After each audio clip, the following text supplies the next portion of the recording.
አዲስ ዜናማ ያስፈልገናል። የምስራችኛም እኮ ያስፈልገናል። መልካም ቃላቶችን ዛሬ እንናፍቃለን። የምስራች ያስፈልገናል። በያለንበት ከተማ፣ በያለንበት ሀገር፣ በያለንበት የኑሮ ዘይቤ ውስጥ ህፃናቱን፣ ወጣቱን፣ ሽማግሌ፣ አሮጊት፣ ወጣት፣ የከተማ፣ የገጠር፣ የሀገር ውስጥ ከሀገር ውጭ የተለያየ ሀገር ላይ እንኑር። አረብ ሀገርም፣ አፍሪካ ውስጥም፣ አውሮፓ፣ አሜሪካ፣ እስያ ውስጥ ልንሆን እንችላለን። ግን አዳዲስ ቃላቶች ያስፈልጉናል። አዳዲስ የምስራቾች ያስፈልጉናል። አዳዲስ ወንጌሎች ያስፈልጉናል። ወንጌሉ ምንድነው? እኛ ብንሆን ወንጌልማ አዲስ ወንጌል የለም። በእርግጥ ቅዱስ ጳውሎስ እንዳለ ነው እኛ ከሰበክነው ውጭ የተለየ ወንጌል የሚሰብክ የሰማይ መልአክ እንኳን ቢሆን የተረገመ ይሆን ብሏል። ያን ወንጌል ይዞ የመጣው ወደ ምድር ቅዱስ ገብርኤል ነው። አዲስ ወንጌል፣ አዲስ የምስራች፣ የአዲስ ኪዳን መሰረት የሆነ ልደት ገና ከመከበሩ በፊት እኮ ብስራት ያስፈልጋል። የኢትዮጵያ ኦርቶዶክሳዊት ተዋሕዶ ቤተክርስቲያን ነገሮችን አሰናስላ ስርዓት አስይዛ ከገና በፊት ብስራትን ታስከብረናለች። የጌታ ጽንሰት ልደቱ ጥንተ ጽንሰቱ በእርግጥ በታኅሳስ 22 አይደለም። ከበዓሉ ጋር እንዲስማማ ከበዓሉ አስቀድማ ከገና ከልደት ጽንሰት ይቀድማልና አስቀድመን ጽንሰቱን እንድናስብ የብስራትን በዓል እንድናከብር የኢትዮጵያ ኦርቶዶክሳዊት ተዋሕዶ ቤተክርስቲያን ታደርገናለች። ለዚህ ለጽንሰት ሁለት ፍጥረታት አካላት ሆነዋል። ምንድነው? ወኪሎች ሆነዋል። ለጽንሰቱ መንገድ ምክንያት ሆነዋል። አንድ ዜናውን የሚያመጣ፣ ሁለት ዜናውን ተቀባይ፣ በሁሉም የሚሰራው ደግሞ ዜናው ራሱ እግዚአብሔር ነው። አዳኝ የሆነ የብሉይ ኪዳን መስዋዕትን የኦሪት መስዋዕትን ሊተካ ያለ፣ የካህናትን የኦሪት የብሉዩን ሊተካ ያለ ትክክለኛው አዳኝ፣ ትክክለኛው መንገድ፣ እውነትም ሕይወትም ብርሃንም የበጎች እረኛ የሆነው ለእያንዳንዳችን ምን እንደጎደለን የሚያውቅ መልካም ዜና ሊነግረን በትክክል የሚፈልግ ከእግር ጥፍር እስከ ራስ ፀጉራችን ድረስ የሚያስፈልገንን የሚያውቅ መድኃኔ ዓለም ኢየሱስ ክርስቶስ የሰውን ልጅ ስጋ መልበስ ፈለገ፣ ወደደ። ሊያድነን በልተነው ጠጥተነው የሕይወትን ውሃ የሕይወትን ምግብ አዳም የበላውን ዕፅ በልተን አይደለም ሕይወትም ይሆንልን ራሱን አምላካችን እግዚአብሔርን በሚበላ መልኩ አግኝተነው በልተነው ጠጥተነው ከእርሱ ጋር እንድንዋሃድ እንድንስማማ ኬዮሲስ የሚባለው ሰው እግዚአብሔርን ወደ መምሰል ነው ከፍ የሚለው። ያንን መልካም ዜና ሊነግረን ከመላእክት ከሰማያውያን ሰራዊት ቅዱስ ገብርኤል ተመረጠ። ዝም ብሎ በከንቱ አልተመረጠም። በችግር ሰዓት፣ በሐዘን ጊዜ ሰው መላእክት ከተማ ላይ ረብሻ በተነሳ ጊዜ ንቁም በበህላዊነ እስከንረክብ አምላክነ፣ ተረጋጉ አምላካችን እስክናገኝ ድረስ እስኪገለጽልን፣ እስኪያግዘን፣ እስኪረዳን፣ ማንነቱን እስኪያስተዋውቀን ድረስ በአጉል ፍልስፍና በአጓጉል መሪዎች የውሸት በሚያወሩ አነ ፈጠርኩክሙ በሚሉ ከኛ ምንም በማይለዩ በአጭበርባሪዎች አትታለሉ። በያላችሁበት ጸንታችሁ እንደተሰጣችሁ ጸጋ ጸንታችሁ ቁሙ የሚል የሚያረጋጋ መልአክ ስለሆነ እግዚአብሔር ከመላእክት ለዚህ ዜና እሱ ናቸው። በመላእክት ከተማ ሰላማዊ መልአክ ሆኖ ተገኝቷልና ከሰማያዊ ሰራዊቶች መካከል እሱ ተመረጠ። በስድስተኛ ወር ወበሳድስ ወር ተፈኖ ገብርኤል መልአክ መሀበ እግዚአብሔር አባቴ ሀገር ምንለው ዘገሊላ አንተ ስማ ናዝሪት አበ ድንግል እንተ ተሐፍረት ለብስ ይዘስሙ ዮሴፍ ዘእምቤተ ዳዊት ወስማ ለይቲ ድንግል ማርያም ቦአ መልአክ አብያ ወይቤላ ተፈሲ ፍስቶ መለተ ጸጋ እግዚአብሔር ምስሌኪ ቡርክት አንቲ እማንስት አላት። ተዋለች። ከሴቶች ተለይተሽ የተባረክሽ ነሽ፣ እግዚአብሔር ካንቺ ጋር ነው፣ እግዚአብሔር ካንቺ ጋር ነው፣ ደስተኛይቱ ሆይ ደስ ይበልሽ ሲላት እንዴት ያለ ሰላምታ ነው ደግሞ አለች። ይገባሻል፣ በእውነት ይገባሻል። አንቺ እግዚአብሔርን የመረጠሽ ልትወልጂ ነው።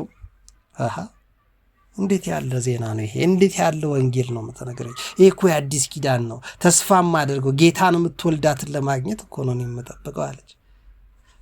አይደለም ንጉሥ ውበትሽን ወዷል። መሰረቶችሽ ከተቀደሱ ተራሮች ናቸው። ልጄ ወይ አባትሽን ቤት እርሺ ብሎ ነቢዩ የተናገረው ለአንቺ ነው። በእውነት እግዚአብሔር ውበትሽን ወዶታል። እግዚአብሔር ደስ ተሰኝቶብሻል።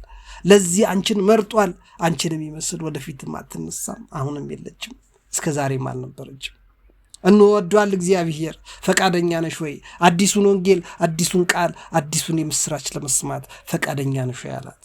ለመቀበል ካንቺ እንዲጸነስ እንዲወለድ የሰው ልጅ እንዲያድን ምድርና ሰማይ እንዲያስታርቅ ሕዝብና አሕዛብን አንድ እንዲያደርግ የሩቅን ከቅርቡ እንዲያስማማ መላእክትን ከሰው ተፈጥሮን ከፈጣሪ ጋር እንዲያቀራኝ ትፈልጊያለሽ ወይ ትስማሚያለሽ ወይ? ሊያድን ነው። አዲስ ዜና ነው። አዲስ ወንጌል ነው። ለዚህ የተመረጥሽ አንቺ ነሽ። ትክክለኛ ሴት ሆነሽ የተገኘሽ፣ ትክክለኛዋ ሰው ሆነሽ የተገኘሽ፣ መልካም ቃላት ሊነገርሽ የሚገባው አንቺ ነሽ አላት። ዛሬ ወንድም እህቶች መልካም ቃላት መስማት እንፈልጋለን፣ ግን ምን ያህሎቻችን ዝግጁ ነን? እሷ እኮ 15 ዓመት ብላቴና ነበረች።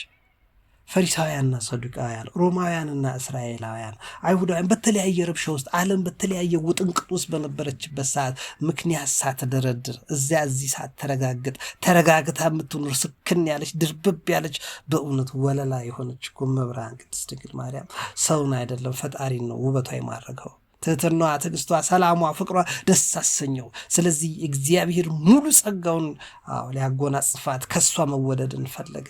ዛሬ እኛ ምናችን ይመቻል? መልካም ዜና ለመስማት፣ መልካም ቃላትን ለማግኘት።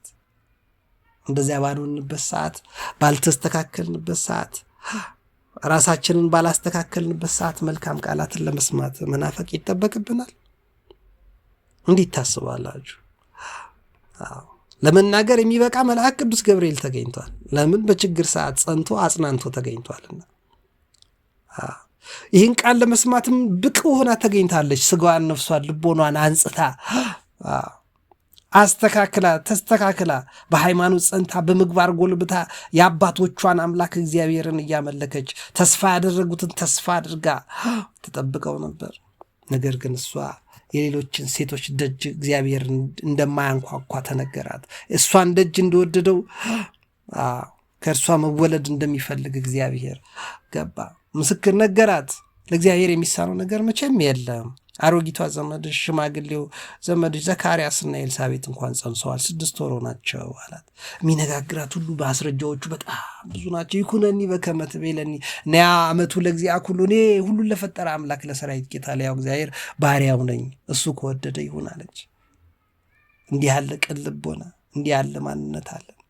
ዛሬ ቅዳሴ ለማስቀደስ አቅቶን ቤተክርስቲያን ስንገባና ስንወጣ በር ላይ እየተገፋፋን የምናስጨንቅ ሰዎች አይደለም። ባለን ማመስገን ያቃተን አይደለንም።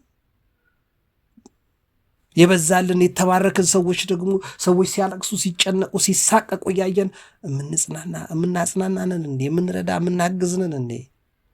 ለሰዎች ችግር መፍትሄ ነን ወይስ እግዚአብሔር መጥቶ ይርዳቸው እያልን? እግዚአብሔር ንጹህ ሰው ይፈልጋል። በተሰጠው የሚችለውን የሚያደርግ ተቀድሶ የሚገኝ ያልታበየ የማይመጻደቅ የማይታበይ እግዚአብሔር በእውነት ንጹህ ሰው ማግኘት ይፈልጋል። መልካምን ዜና ልትሰማ ትወዳለህ? ስለዚህ ራስህን አንጻ፣ ቀድስ ነው እኮ ቅዱስ ጳውሎስም ያለን። መጽሐፍት ሁሉ ይሄን ነው የሚሉት። የምስራች ያስፈልገናል። የምስራች ነጋሪ አለ። የምስራች ሰሚን የጠፋው ዘመኑ የተቀደሰ ነው። አባ ገብረ ኪዳን አሉት። ዘመኑ የተባረከ ነው። የምህረት ዓመት ነው። 2018 አዲስ ዓመተ ምህረት ነው። አዲስ ዜና፣ አዲስ ቃል፣ አዲስ የምስራች ለየኑሯችን፣ ለየህይወታችን፣ ለየትዳራችን፣ ለየልጆቻችን፣ ለየቤተሰቦቻችን የምንፈልግ ሆነ እንስተካከላ ወንድነቶች። አይመስላችሁም? መልእክቱ ይሄው ነው። ብስራተ ወንጌል፣ ብስራተ ገብርኤል፣ የምስራቹ ቃል፣ አዲሱ ዜና እግዚአብሔር እነሆ በደጅ ቆሜ አንኳኳለሁ፣ ደጃችሁን ብትከፍቱልኝ ይገባለሁ፣ አግዛችኋለሁ፣ እረዳችኋለሁ እኮ ነው የሚለው። ዛሬም ያ ቃል አሁንም ዛሬም አለ፣ ይሰራል። ደጃችንን አልከፍታል። ተስገበገብን፣ ምቀኛ ሆን፣ ንቀታችን በዛ፣ ራሳችንን ማስታበይ፣ ፍርሃት፣ ጭንቀታችንን የሚያስጨንቃችሁ ንገረኝ ሲል እኮ ራሱ መንገር አቃተን፣ መጸለይ አቃተን። የጸሎት ልምድ የለን ቤታችን ውስጥ። የጾማችን አጿጿማችን ስርዓት የለው። ለሰው የምንመልሰው መንገድ በስርዓት አይደለም። በዓላፍ ዜማ እንላለን፣ በበዓል አከባበር እንጨቃጨቃለን።